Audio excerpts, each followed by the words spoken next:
Broadcasting live from the Business RadioX studios in Phoenix, Arizona, it's time for Phoenix Business Radio, spotlighting the city's best businesses and the people who lead them.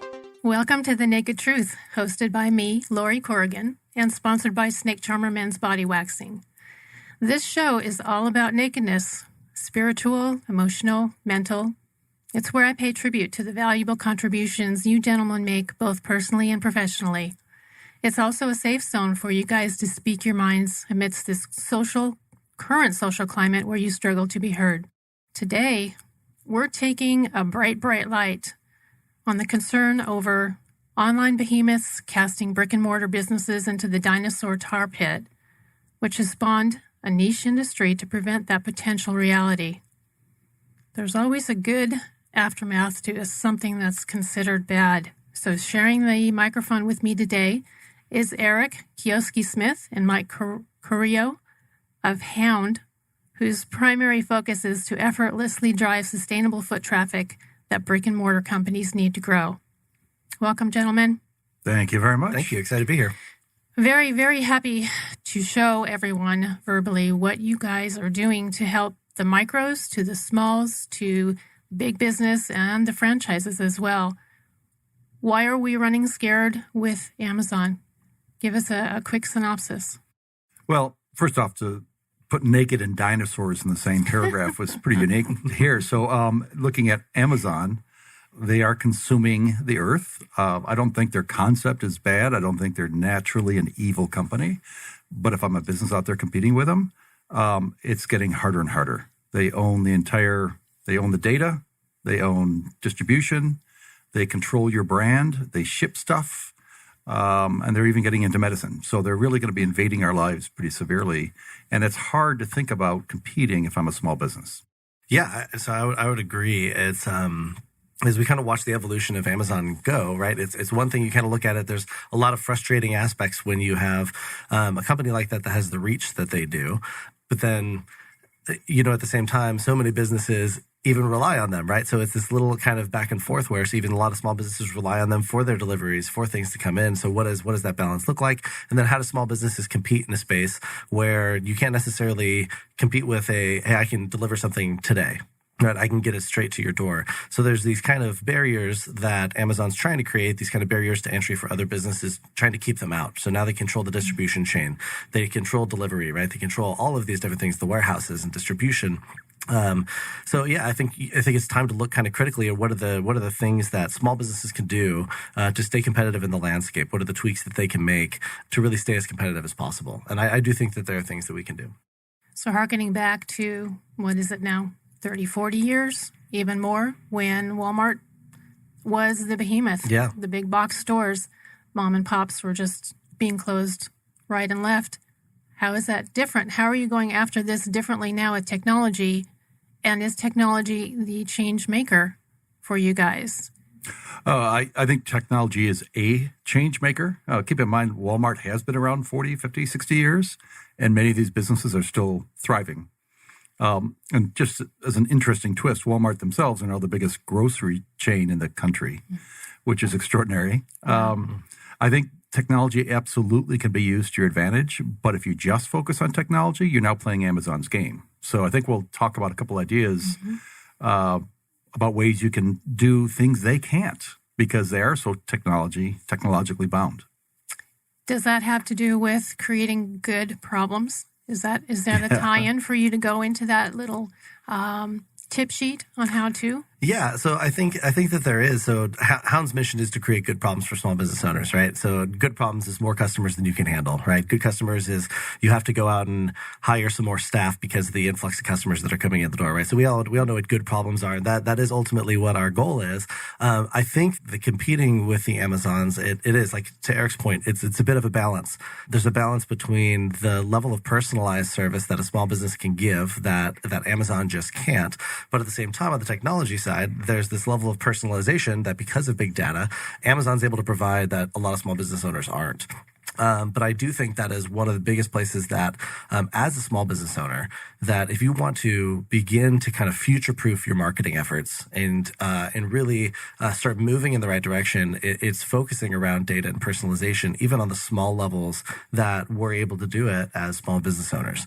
You may not be able to have the homepage that pops up and it's right. Everything on your Amazon homepage is curated really for what it is that you're looking for, right? It's unusual when something shows up on there that isn't relevant for you.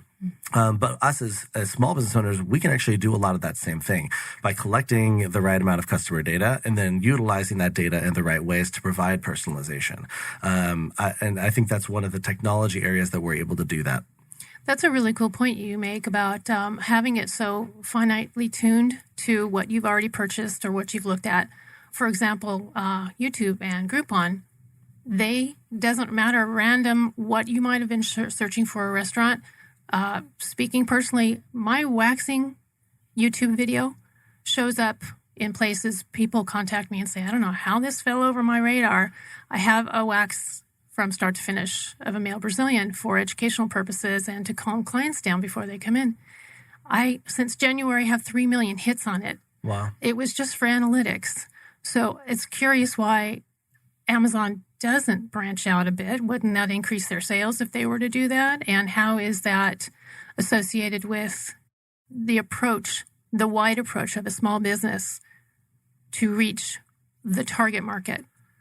Because Amazon's target market is the whole entire planet. Mm-hmm. Right. So the reach, do you advocate a short, finite reach to get a certain market or a broader? Yeah, I think in marketing, in any type of marketing, one of the mistakes people generally make is you start to think that if I get too specific in my branding, too specific in my marketing to one particular demographic, that I'm going to be leaving business on the table, right? What if I don't call out on my website every single service that I do? If I don't make it available, make sure everybody knows that I do everything. But the problem is if you say that you do everything, nobody thinks of you for anything, right? So you have to get specific in what that messaging is. And you yourself have done that really, really well, right? You found your target demographic, and you've built all of your messaging around that. Now, you could argue, okay, are you going to leave some business on the table? But really what you're going to do is good marketing just creates a beacon to attract the customers to you. So when you build that messaging, the right messaging and the right brand, that sits out there and that's going to draw people in. And I think that that's one of the things, because when you look at small business owners, the benefit that you have as a small business owner in creating a YouTube video that goes and you get 3 million is because you're agile. You have the ability to make those types of moves and those pivots. You know your customer base on a level that Amazon can only look at from a data standpoint, right? You're just a data point for them, but you're dealing with humans, right? And that's a whole different thing. So in the way that you speak to your audience, the way that you're able to pivot and change your messaging, change your marketing, do something exciting like putting a video out like that would take 2 years to get approval of red tape at any decent sized corporation, you're able to pivot and do. So I think that is a strong advantage that small business owners have in their back pocket. Eric, is there a big difference in marketing personal services as opposed to a product? That's a great question. I think it's just going to be yes and no in the end. Focusing on your brand is crucial. And one thing Amazon doesn't do well is help you control and maintain your brand, nor does Yelp. In your world, Yelp is pretty crucial, probably even more so. No. I've gravitated away because of it's not a good fit. And it's not a good fit for a lot of micros and smalls because there are a lot of internal practices they have, which we will not get to here, that run counter to what the small business is trying to do, and that's be successful. Well, that's it leads right into my point when it comes to personal services. There are many, many places to go have dialogues with consumers out there. I think you still have to control your data. You have to, if you're on a Yelp, make sure you own your data. Check it frequently to make sure it's accurate. We actually recently done a partnership with the Better Business Bureau. Turns out they're actually massive still in this country. Have the biggest database of businesses. And have you checked your Better Business Bureau listing to see about opening times and what you do and are you accredited, et cetera? Sorry, I just still had this image of your YouTube video and the 40-year-old virgin and men screaming, so I'm getting over that one. Eric, I was just proud of you for signing up to do that is all. We need to You can say see that Eric it online. is not anything of what you just said. Oh, good. You will just undo 5 years of what I've done. I'm sorry. Okay, so my video is showing no blood, no guts, no screaming. In fact, the belly lift that you see on him is laughing. We were laughing, so I had to take the sound off. There's no hidden anything. All right, just want to make sure. Proceed. Thank you. If you can see through the radio, my face is red right now. So I think services and products, they both lend themselves, and I think for owner-controlled businesses, to incredible creativity that you just have to get outside of your space a little bit and the ideas will flow. I love what you've done when it comes to focusing just in a very narrow niche. I agree strongly with Mike. It's a way to go deep. But then there's a point where you can say, now I can start to add other components to that. I've got just a litany of ideas for retail stores. If you walk down Old Town Scottsdale, besides the fact that there were way too many of the same type of stores pre-recession, now you're starting to see a lot of creativity come into place and the kind of store that's in there, the kind of focus they're having, but they still have so much more they can do. There's a great restaurant or a beverage brewing company starting out in Mesa. They specialize in cider. Cider Corp, and it's called Corp instead of Core because one of the founders is a former Purple Heart Marine. And actually good friends of mine. No kidding. Yeah. Oh, small world.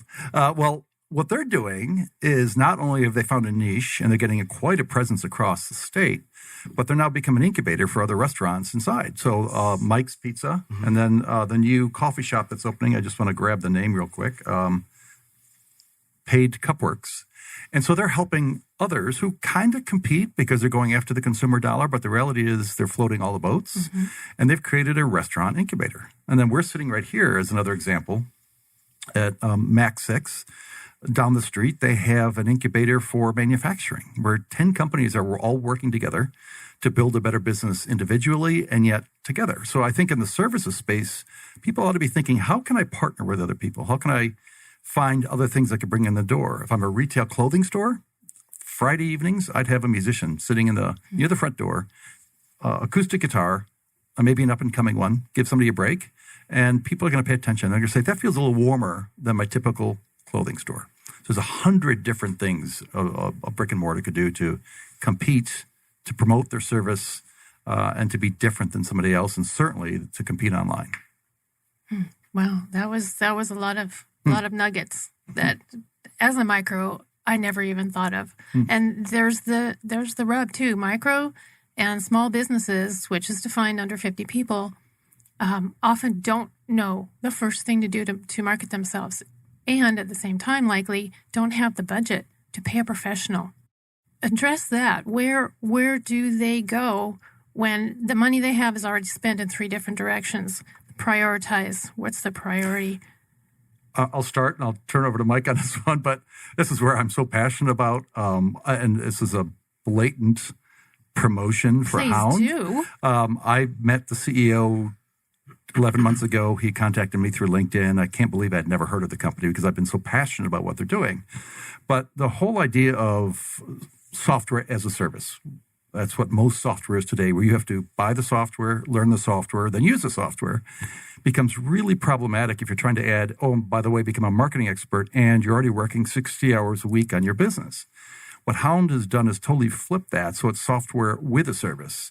You say, I'm going to work with Hownd, and by the way, the base price on a monthly basis is $0. And I want these kind of promotions to go, so you just kind of give parameters, 5-10 minutes, and then the system and our experts in-house will run the marketing for you. Do we take over your entire marketing budget? Absolutely not. Keep doing what you're always doing, but does it bring incremental marketing, incremental foot traffic, and incremental people in the door without you having to become a software and a marketing expert and spending tens of thousands of dollars a year to do it? Absolutely. So I think we're at the forefront. There'll be other companies who probably copy and follow us on the path, and we encourage that. It's capitalism, beautiful. But I think what we're trying to help companies do is avoid to become experts at things they really shouldn't become experts at. Bingo. Yeah. That is such a pain point in the small mom and pop. That's excellent. Say that again. Help people avoid becoming experts at things they don't need to become experts at. Okay. Yeah. That hits hard with a lot of people who have a problem letting go of control. So if you run a business and you want to have your hands in everything, this is a good step. Hownd is a good step. That's a great point, because you really can just sign up and then forget about it to some degree. We'll have a dashboard that shows you how much revenue is happening every single day. There's a few things you need to do when a consumer walks in with a promotion or coupon to actually say, yes, you're authorized to get this. But the reality is it'll be there in the background. So even those who are the big control people, really, there's nothing they can do to get involved too much with it. It's just going to happen. And they'll have an extra $1,000, $2,000, $5,000 a month just walk in the door. That'll probably loosen up their attitude about too much control. Wow, yes. Now, speaking of money, are we going to speak of money, or will they go visit your website and learn all that information? Yeah, well, I can speak to that a little bit. We really, when we crafted the idea of Hownd and what it is that we're trying to do, because we all come out, when I say we, just the executive team at Hownd, we all come out of small business families, right? We're all small business owners either in the past and come from families that are as well. The issue that we really saw was that in the marketplace, there's lots of different tools, right? Things that you can sign up for and you can tempt, like Eric's saying, like you can sign up for Constant Contact, but then you have to become a copywriter, right? Or say you even sign up for just advertising on Yelp, right? But it's difficult to track ROI. It's hard to know what it's actually doing for you. You're wondering, is the company really working for me? Are they really working right? You never really know. And you do these things not always because you think it's the best thing, but because you're not really sure what else to do. But you know you need to do something, right? So what happens is you just start trying kind of different tools. And what you end up paying for is effort, right, on their part. You're either paying for them to try their best to send you business, or you end up buying yourself a tool, and now you have another job, right? So now, and you're already, to Eric's point, you're already wearing so many different hats. Is that really helpful? When really what we believe at the end of the day, most small business owners, brick and mortar business owners want is more foot traffic. You just want more people coming in the door spending. And what hasn't happened up to this point, which we're excited to bring out and kind of bring to the table, is this concept of pay-per-visit pricing. And so what we're doing, it's our patented process where you literally only pay a small set fee, depending on what type of business you have. It's a small set fee, and you only pay when somebody comes in and actually spends money in your facility. It's not like a portion of your revenue share. You're not sharing revenue or doing anything like that. It's just a preset agreed price where we say, listen, if we can walk somebody in your door and they spend money, knowing what your average sale is and what your margins are, you can afford this small amount, and you only have to pay it when it works. So versus pretty much every other marketing platform that's ever existed has been, hey, pay us this much money up front, and typically you're going to hopefully get this. Typically. And you're going to hope, right? Or it's not trackable, right? So maybe you're sending out newsletters to your customers every week right now. And you got to ask yourself the question, well, what is it doing for? How do I know if it's working? How do you know if it's going well? Do you know if it's going well? Right? Is the best option you have for tracking that? Maybe somebody prints out a coupon and walks it in the front door. Maybe it gets stuck under a drawer, right? How do you determine whether or not those efforts, not to mention just the money you're spending up front on a tool, but the time it takes for you to go ahead and use that tool, the expertise you have to acquire to do it well, and then even on the back end, it's not super trackable, right? And sorry, the point here is not to pick on Constant Contact, but that's the reality of most marketing tools that are out there today. Is you're really living on hope and a prayer, is to hopefully it's going to convert and be profitable for you. Can you walk through the process step by step so people have an idea? Of signing up for Hownd. Signing up, what happens? Yeah, so you can go to Hownd.com, and of course we're a software startup, so there's a W in there. We can't spell it normal. That's table stakes if you're a software. Yeah, so it's HOWND.com, Hownd.com.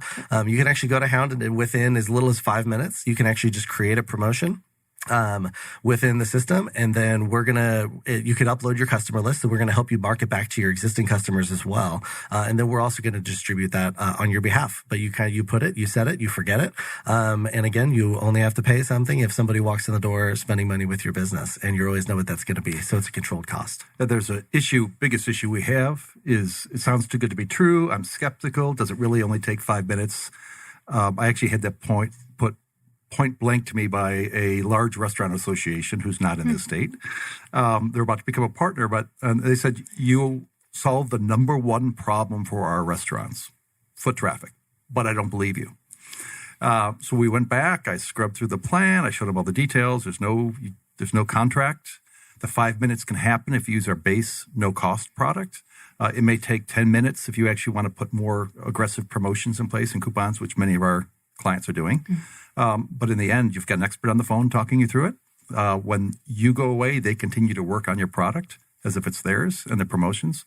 So it's the real deal. Biggest problem is it just sounds too good to be true. But Brandon and Mike and team, I had nothing to do with the design, but I was blown away at how they really thought from a merchant's perspective, how do we make it incredibly frictionless to use this, at the same time still giving great value to consumers out there. So the merchant is our partner, is our customer. The consumer benefits from it. But if you have that attitude versus the Groupons and Yelps of the world, it changes the game entirely. And I think Eric touched on something really important there, which is... Besides your knee. What's that? Besides your knee. Yes. Touch his knee. That's okay. I think you touched on something really important there, though, which is the fact that in order for a system like this to work, it has to be mutually beneficial for both consumers and for merchants. And the problem with most tools that have ever been built up to this point is they're heavily slanted towards the consumer. So take Groupon, for instance. Like typically, like if you walk into Groupon today, you're going to have to at least do a 50% discount on whatever it is that you're offering. Plus, you're going to start out by giving up 50% of your revenue after that. And that's great-ish for a consumer because they got a really smoking deal. The problem is, though, even from the consumer side, they walk in. If you've ever used a Groupon before, you walk in with a Groupon, you don't typically feel good about it. Right? Because you know that it's not super great. The business owner, they see you using it. And even though it's their promotion, they don't feel great about taking it. It's like, wait a minute, what's happening? Who is this benefiting? If the business doesn't want to take it and the consumer feels weird about using it, it seems like Groupon's the only one who's coming up good in this situation. So, and that's one thing that we're really, really passionate about is it has to be mutually sustainable for consumers and for businesses. It has to work for both. Because if it works for both, then it can last long term, right? It's something that can actually go and it's sustainable. That's what's going to build small businesses. That's what ends up building communities. That's what creates jobs. That's what does what we're trying to do here in Phoenix. So that's, I think, why we're so passionate about making that actually a sustainable, usable system for the long term. That's huge. That's huge.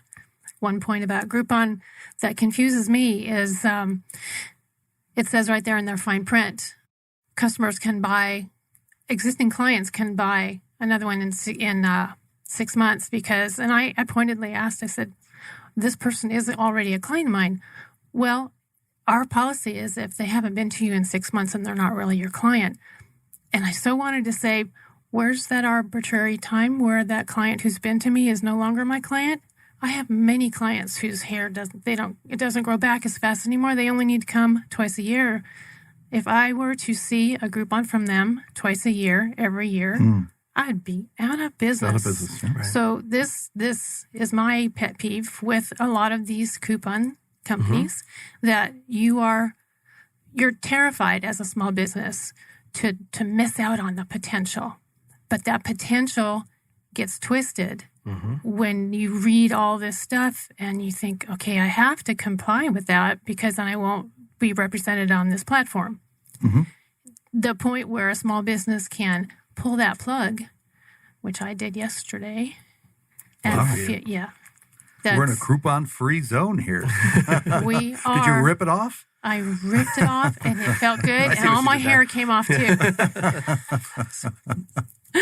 So I love Groupon for what it does, and it hits that pavement for me. And it does drive customers in the door. And it does. It does. And they're one of the ones who also show very unrelated, hey, look at this one.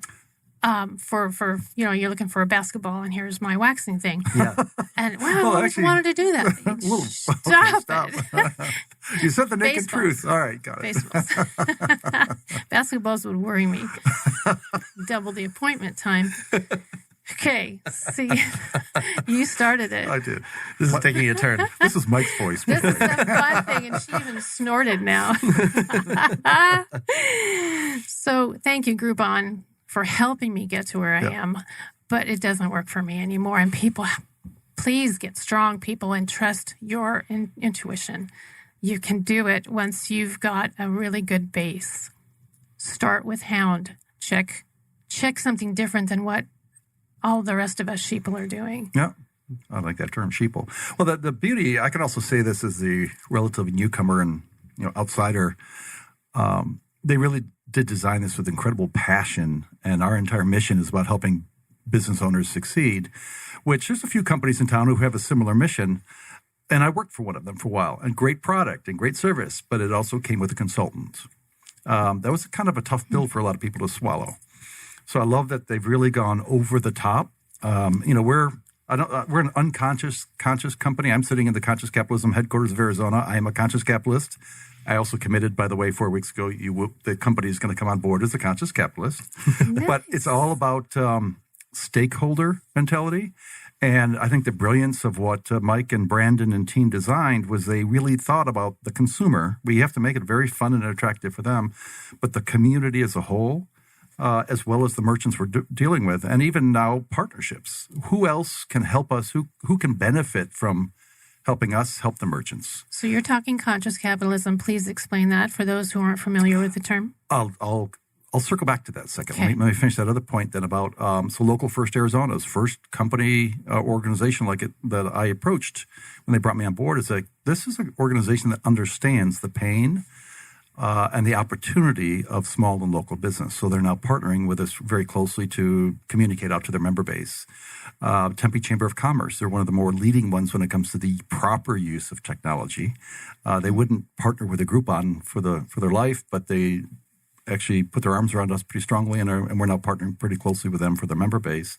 And then the Better Business Bureau, which is really, it's a quiet force out there. I think for those of us in the my generation, we grew up with them. Which is what? No one knows. They can't see you. You're 90, 95? The 90s were some rough years, Eric. No, I mean he's 90 years old. Almost a Gen Xer. Wait a minute. I missed it by 2 years. Oh. Yeah, I'm a late boomer. Boomer. So Nice boy, try. That was so much for the comment I made about YouTube and screaming, I guess. Yeah. Yes. Touche. Anyways, Better Business Bureau, because they're actually quite relevant. They just haven't. They're working on getting their message out a little better, and the organization here in the Southwest is the best in the country.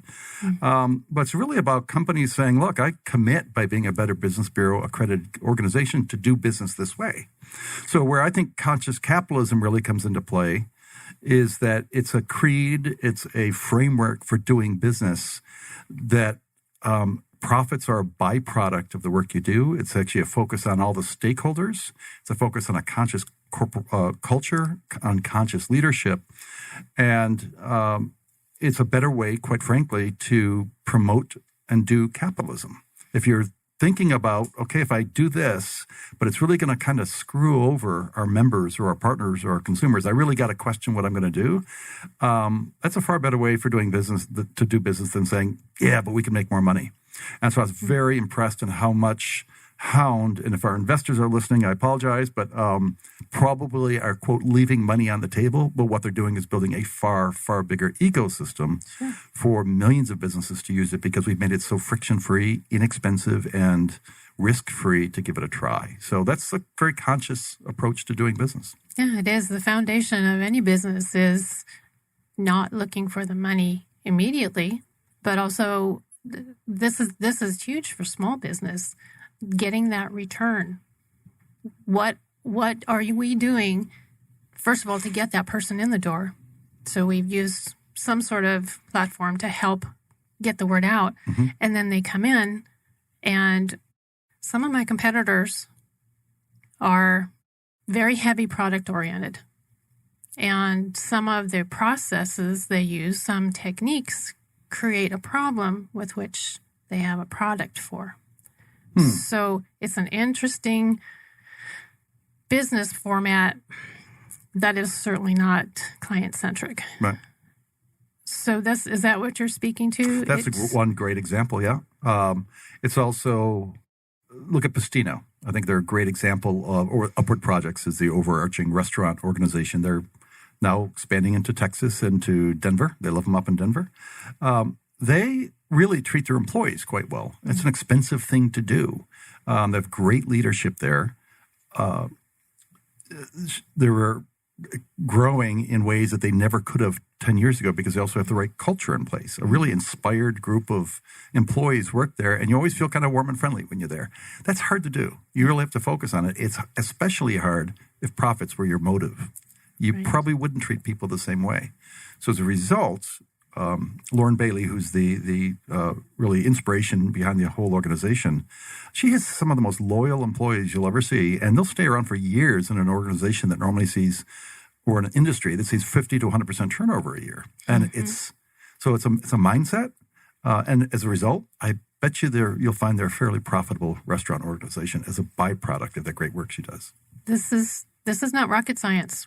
Why is this such a pushback idea to be human? I guess that is just to be a compassionate, impassioned, engaged. All those words are kind of scary. Well, I don't think it is when you say a pushback idea, certainly when I discuss being a conscious company with organizations, I get a lot of positives. I think the biggest challenge is people have taken the word capitalism and have bastardized it in its use. Yes. And those are the people you absolutely should say, hey, that's not the right way to run a business. It doesn't mean capitalism's bad. Capitalism's an incredible framework for helping lift people out of poverty, for helping people find their passion and the products or services they should offer. There's nothing like it. It's your abuse of it that's the issue. So conscious capitalism is more a framework that's been around for about a decade. It's really getting some significant momentum. And I think it allows for people like ourselves, and certainly for generations far younger than I, to say, you know what, I'm going to stop fighting about capitalism being an issue. I'm going to fight about cronyism and bad ideas and people who are tilting the system in their favor. And DC is unfortunately one of the worst purveyors of that kind of tilting that shouldn't exist. That's, just for clarity, that's what I was saying, the pushback. The cronyism gives the pushback to the warm fuzzies is what I see them looking at it. Oh, we have to all play nice. That's not what capitalism is. But it is. There's no limit to how good it can be. There's a limit to how, what did you say? Bastardized? Mm-hmm. Yeah. Yep. That's a good word for it. So you are leading the charge on 2 counts with Hownd and with conscious capitalism, and you're bringing them together. Yes.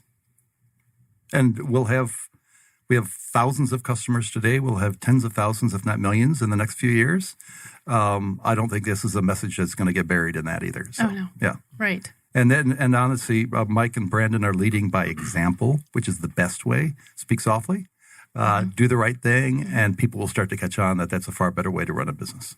And then give yourself interesting titles. So interesting titles are absolutely key. Yeah. Well, go ahead, explain. Well, so the chief branding officer? There are 2 or 3, I understand. Yeah. So previously, I actually just recently took over as our chief branding officer about a month ago, and prior to that, I was our SVP and chief evangelist. Yes. So evangelist is a title you're actually seeing more and more, especially in the SaaS world and in other companies now, and really. Although really I focus on our brand, right, and our messaging and what is it we communicate, how do we resonate in the minds of our consumers and the minds of our merchants, what does our culture speak to that, how does it affect the day-to-day business? As an evangelist, it's really going and doing this, right? It's spreading the good news that there is a better way to go about doing this. There is a solution out there. It's bringing light to the problems where of the things that some of these other tools that we've spoken about have caused, right? But then also pointing to the fact that there's a better way, that there's a solution, that there's something, and that's really what the role I think of an evangelist is. Mm-hmm. I just happen to be also a very excited person. I love what we do. Like I love our business, so I do it already anyway. So I think it was kind of a natural fit. You're a message giver. That's exactly right. Just spreading the good news of Hownd. Yep. So those who might think you guys are green and a little wet behind the ears in the industry. You've had successes and you've had a lot of failures. Eric, you wanna give us your cred? Great. I'll start with the failures. Thank you for that setup. Well, and I want to say first off, Hownd itself is 1 month old with 3 years of pedigree, and there's so many puns in there. It's ridiculous. Pedigree Hownd. Okay. I see what you did there. We were around there 3 years ago as FetchRev, and in fact, Brandon was originally even before that set up to shut down the company. But he kept saying there's a far bigger golden nugget here than you're paying attention to. So we went back to the investors, said, let's keep this running. They made him CEO. And for 3 years, they've got 1,200 customers around the country, actually North America primarily, but also around the world, 40% market share in the family entertainment space. That we're now branching out to restaurants and health and beauty. In fact, our whole motto is now we're focused on brick and mortar organizations in fun, yum, and zen. So I'll let you kind of dwell on that one a little. So as far as myself, I did a little work. I was actually the first American hired locally in Europe by Intel Corp. The irony is I came out of college. There's two things I did not want to do in my life was sales or computers.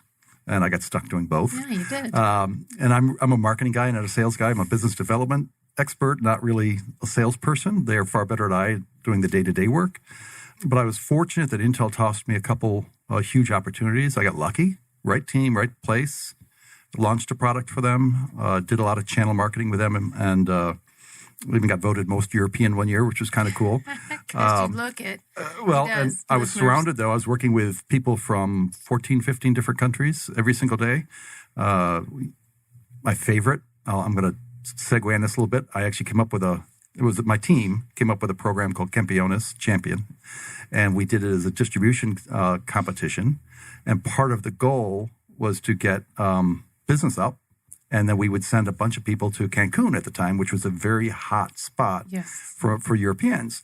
But we also had to go around all of Europe with it was terrible. I probably wouldn't do this today, but with huge hats and mustaches and took everybody out to every Mexican restaurant we can find.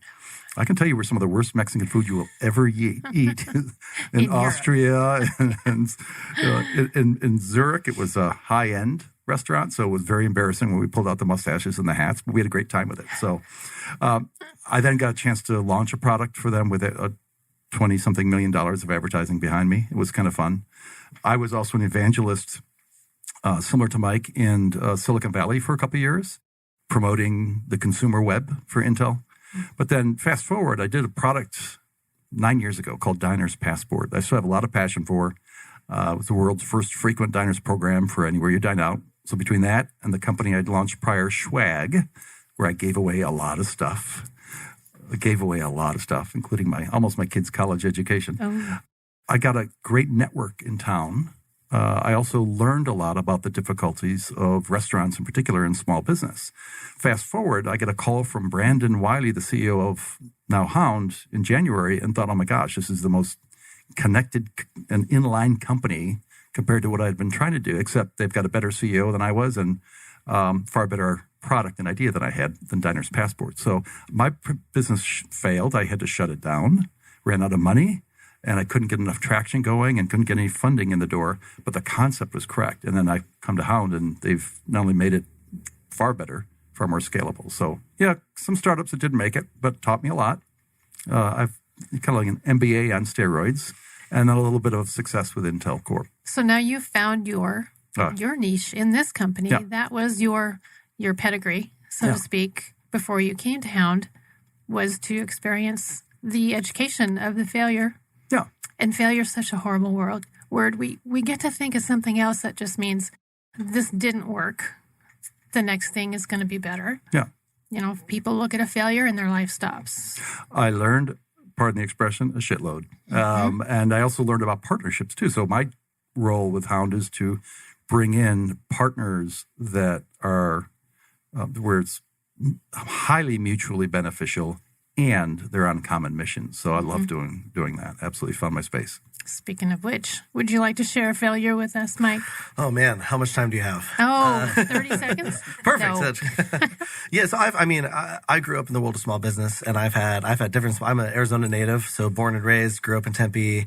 I've started a couple businesses here. I've sold a couple. I've lost my butt on a couple, and I've been around, but that's where I think where we kind of get our passion from is I've been on that side, and I know how frustrating it is when you're like, okay, I know I have a good product.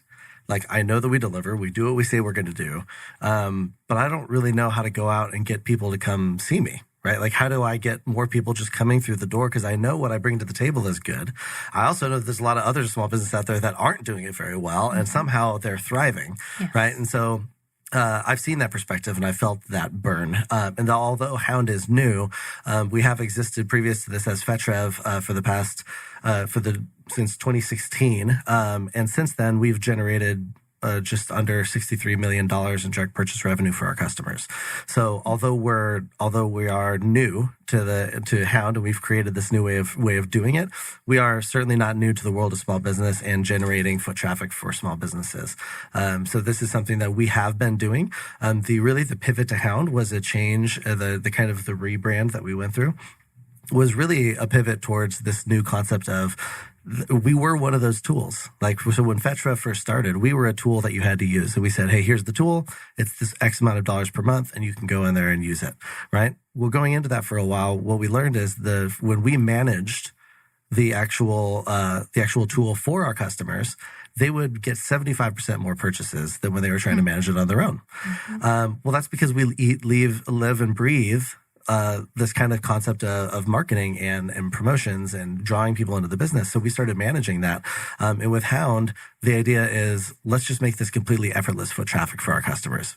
Effortless foot traffic generation, that's what we're after, is how do we make it that simple where somebody can get online and in 5 minutes start driving people back in. But in terms of how we've already been generating money, we've been doing it for a few years. It is tried and true. I think what's new is we're trying to bring this idea of zero risk, of only pay when it works, right? Bringing that to our consumers and to our merchants. You have a really small business feel with a huge corporation reach. That is really, really, really important.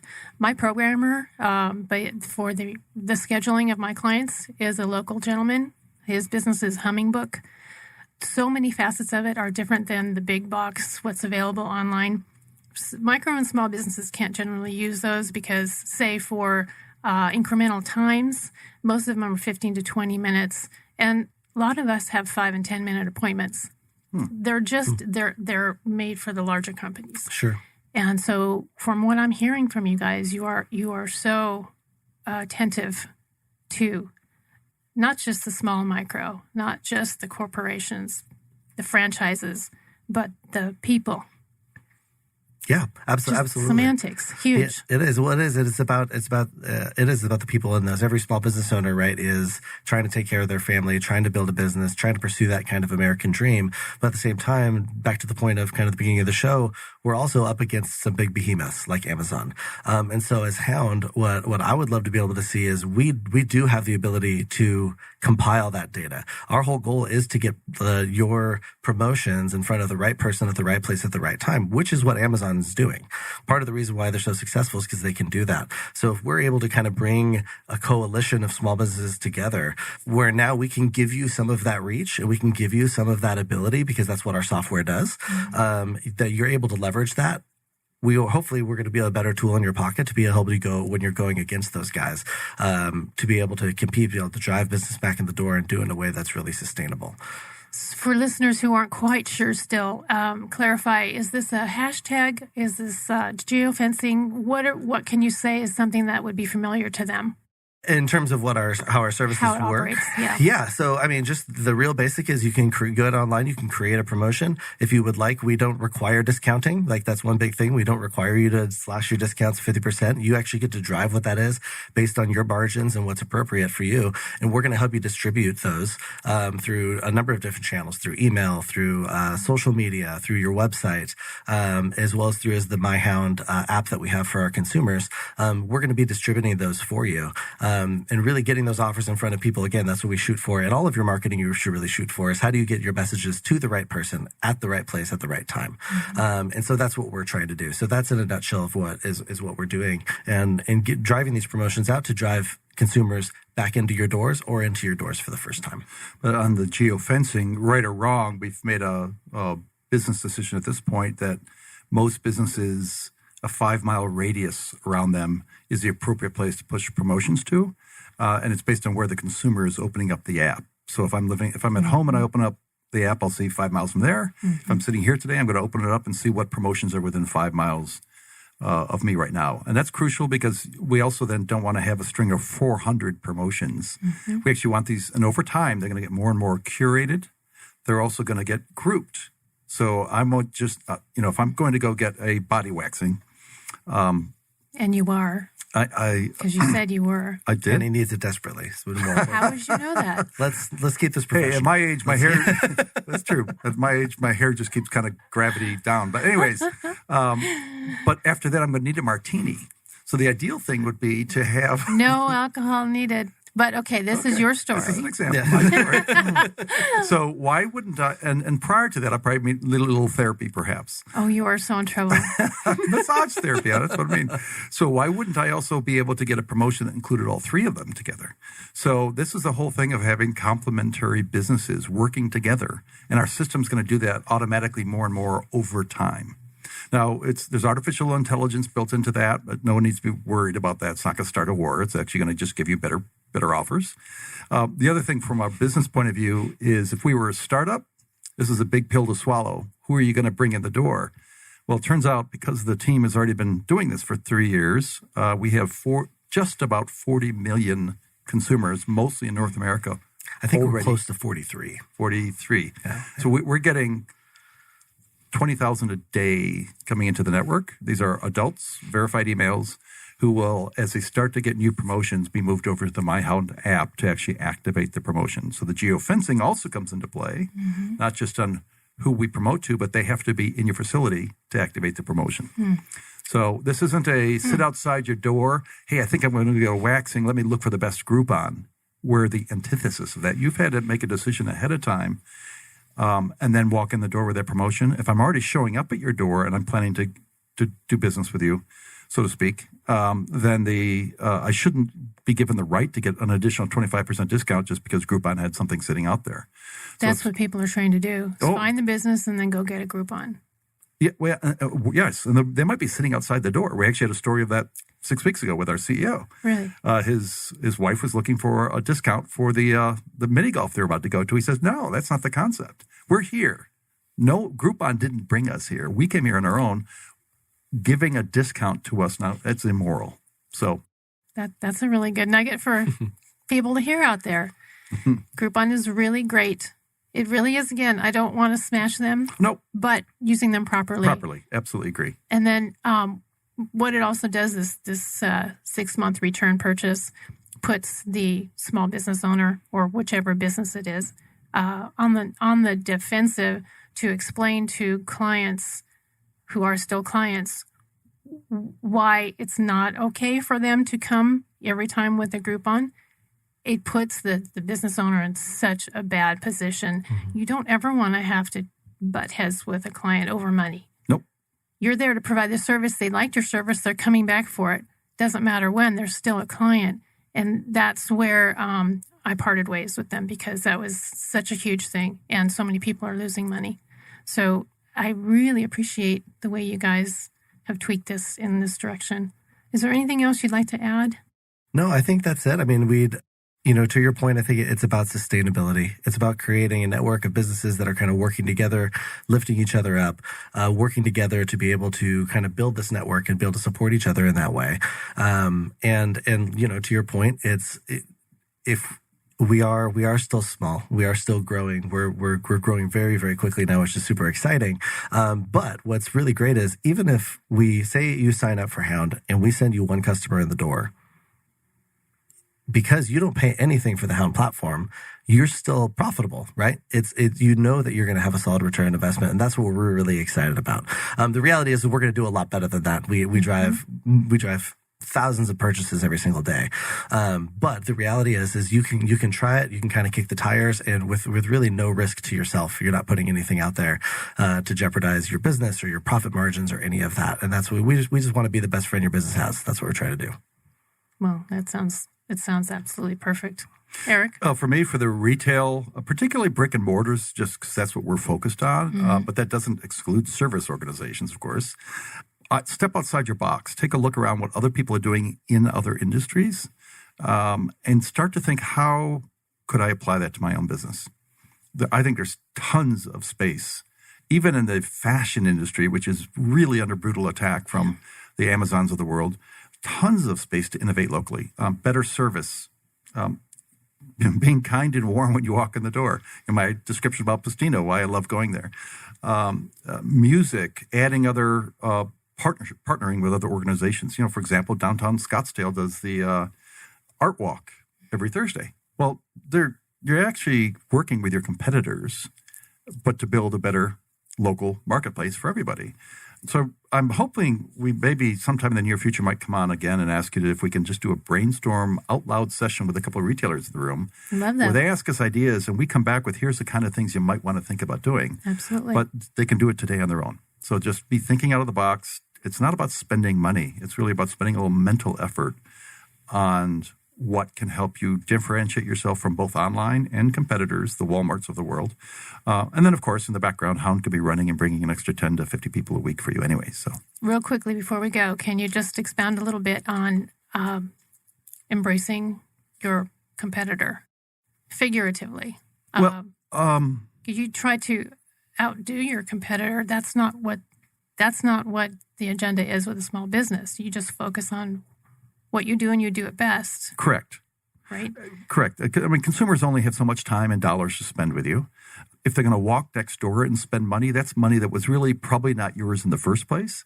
And I think this whole idea of, an example is a clustering of restaurants. Just because a restaurant is next door to you doesn't mean they're taking money out of your pocket. In fact, you'll probably find that most restaurants thrive and do far better when there's 3, 4, or 5 in a particular area. Is that embracing your competitor? I think so. Going right next door to them, are you both going to potentially win more because of it? I think so. And in fact, I'll go back to the Upward Projects group. They have Churn, Windsor, Joyride Taco, Federal Pizza, and Pastino. All this is in Phoenix, for those of you outside, all in one small area. And as a result, the whole area has become a really magnet for consumers to go to and hang out much longer. So from that point, you're trying to create a fun congregation of consumers who come and stay in the area much longer. So that's why embracing a competitor, I think, works. Were any of those you mentioned the same type of food?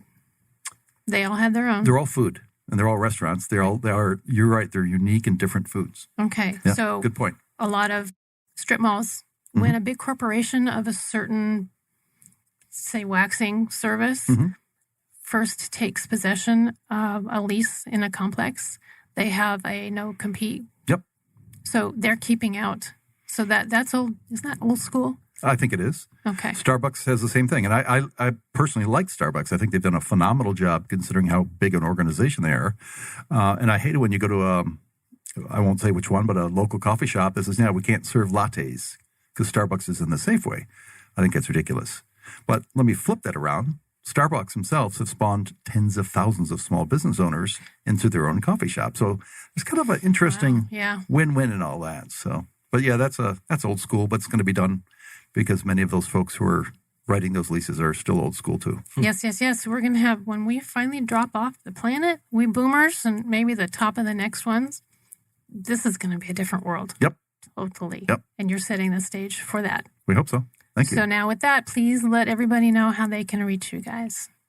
Yeah, I mean, I'm as simple as Mike@Hownd.com. Again, we spell it silly, so it's HOWND, but Mike@Hownd.com. If you have any questions, or even if you're just a small business owner and you want to talk shop and any of the tips and stuff that I know Eric's the same way. You can reach out to him at any point. We obviously we love what we do. I love marketing. I love branding. We love the small business owner. So anything we can do to help, reach out. And I'm Eric with a C-E-R-I-C at Hownd.com. I'm also, my last name is kind of complicated, Keosky-Smith.